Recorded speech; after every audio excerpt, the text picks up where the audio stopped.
తిరుపతి జిల్లా గంగిరెడ్డిపల్లిలో urea పంపిణీలు TDP నాయకులు రాజకీయాలు చేస్తున్నారని మండిపడ్డారు బీజేపీ మాజీ మండల ఉపాధ్యక్షులు శంకర్ రెడ్డి.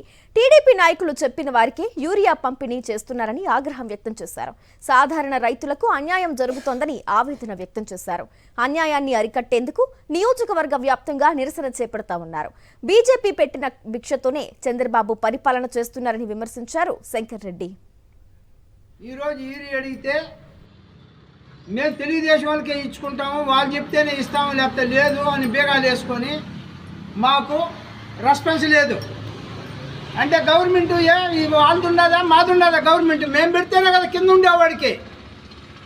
అంటే చంద్రబాబు వాళ్ళకి ఇవ్వన్నాడు, తెలుగుదేశం వాళ్ళకు బీజేపీకి ఇవ్వద్దన్నాడా? అతను పౌరు ఇచ్చినాడు. ఆ పౌరు మేము పెడితేనే ఆయనకు కూడా, ఆయన సొంతంగా వచ్చేదానికి వాళ్ళ ఇంటికాడిని తెచ్చేయలేదు. కేంద్రం ఇస్తేనే ఇవి తెలుగుదేశం ఉండాలి, లేకపోతే లేదు తెలుగుదేశమే లేదు. గుర్తుపెట్టుకొని గుర్తుగా ఇస్తే సరిపోయింది. ఇవ్వకుండా పోతే రేపు పెద్ద ఎత్తున ధర్నా చేస్తాం బీజేపీ తరఫున.